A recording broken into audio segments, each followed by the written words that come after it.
Aime-toi avant tout. Voilà le point de départ. Voilà la racine. Voilà la clé. Tout commence ici. Pas demain, pas quand tu auras réussi, pas quand quelqu'un te choisira, mais maintenant, dans ce moment précis où tu décides de te regarder avec honnêteté et de reconnaître ta propre valeur. Parce que la liberté intérieure ne se conquiert pas à l'extérieur. Elle ne dépend ni du regard des autres, ni de leur validation, ni de leurs absences. Elle naît d'une relation intime, profonde, lucide avec soi-même. S'aimer soi-même, ce n'est pas une idée abstraite, ni un concept superficiel répété sur les réseaux sociaux. C'est une discipline intérieure, une construction quotidienne, un engagement envers soi. Cela demande du courage, car cela implique de se voir tel que l'on est réellement, avec ses forces mais aussi avec ses fragilités, ses blessures, ses contradictions. Beaucoup de personnes préfèrent fuir cette rencontre avec elles-mêmes parce qu'elle dérange, parce qu'elle met en lumière des zones d'ombre, des insécurités, des dépendances émotionnelles. Pourtant, c'est précisément dans cette confrontation sincère que naît la véritable transformation. Quand tu t'aimes profondément, quelque chose change dans ta manière d'exister. Tu ne cherches plus désespérément à être validé, reconnu, choisi. Tu n'attends plus que quelqu'un vienne combler un vide intérieur parce que ce vide, tu as commencé à le remplir toi-même. Et cela modifie radicalement tes relations. Tu ne te lis plus par besoin mais par choix. Tu ne restes plus par peur de perdre mais par désir de partager. Tu ne tolères plus l'indifférence, le manque de respect, les silences qui blessent. Non pas parce que tu deviens dur ou fermé, mais parce que tu deviens conscient de ta dignité. La liberté intérieure, dont on parle tant, est en réalité une conséquence directe de cet amour de soi. Être libre intérieurement, ce n'est pas vivre sans contrainte ni sans difficulté. C'est être capable de rester aligné avec soi-même, même au milieu du chaos. C'est ne plus être prisonnier des réactions des autres, de leurs humeurs, de leurs décisions. C'est ne plus se trahir pour être accepté. Et cette liberté est rare parce qu'elle exige une solidité émotionnelle que peu de personnes prennent le temps de construire.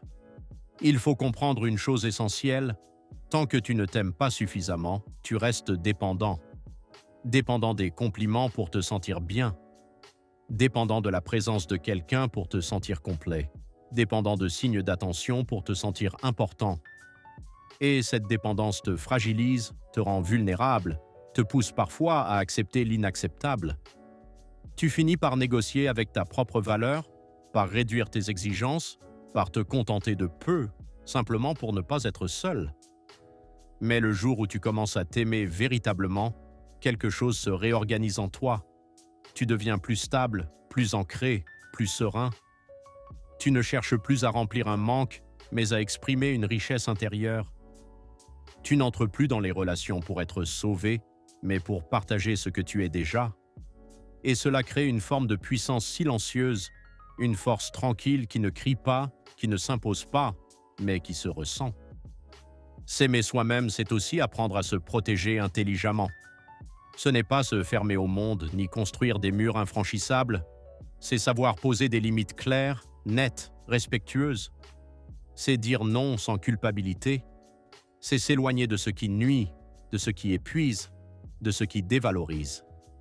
Beaucoup confondent gentillesse et abandon de soi. Ils pensent que pour être aimés, ils doivent tout accepter, tout tolérer, tout comprendre. Mais en réalité, plus tu t'abandonnes, plus tu t'éloignes de toi-même et plus tu perds cette liberté intérieure que tu cherches.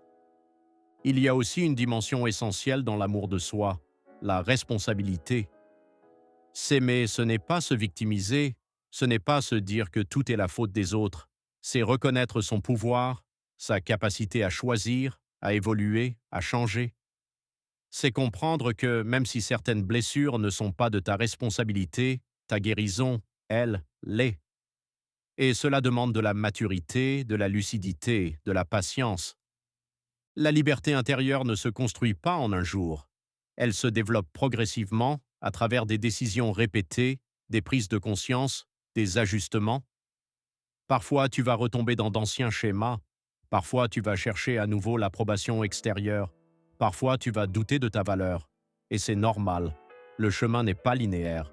Mais chaque fois que tu reviens à toi, chaque fois que tu te respectes, Chaque fois que tu refuses de te trahir, tu renforces cette liberté.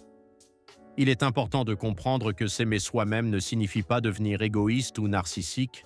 Au contraire, plus tu es en paix avec toi-même, plus tu es capable d'aimer les autres de manière saine, authentique, équilibrée. Tu n'aimes plus par besoin mais par générosité. Tu n'attends plus que l'autre te sauve, mais tu choisis de marcher à ses côtés. Et cela change tout, parce que les relations deviennent plus légères, plus vraies, plus stables. Beaucoup de souffrances émotionnelles viennent d'un manque d'amour de soi. Le moindre silence devient une inquiétude, la moindre distance devient un rejet, la moindre incertitude devient une angoisse. Mais lorsque tu es enraciné en toi-même, tu interprètes différemment. Tu ne prends plus tout personnellement. Tu gardes une forme de calme intérieur, même dans l'incertitude. Aime-toi avant tout, ce n'est pas une injonction froide ou rigide. C'est une invitation à te retrouver, à te reconnecter, à te reconstruire. C'est accepter que tu es la personne avec qui tu passeras toute ta vie et que cette relation mérite ton attention, ton respect, ton engagement. Tu peux perdre des gens, changer de chemin, traverser des périodes difficiles, mais si tu ne te perds pas toi-même, tu restes solide. Et finalement, la liberté intérieure, c'est cela, ne plus se perdre, ne plus se diluer dans le regard des autres, ne plus se réduire pour être accepté. C'est avancer avec une forme de tranquillité, une confiance calme, une certitude discrète que, quoi qu'il arrive, tu resteras fidèle à toi-même. Et cette fidélité, cette cohérence, cette intégrité, c'est ce qui te libère réellement. Alors oui, aime-toi avant tout.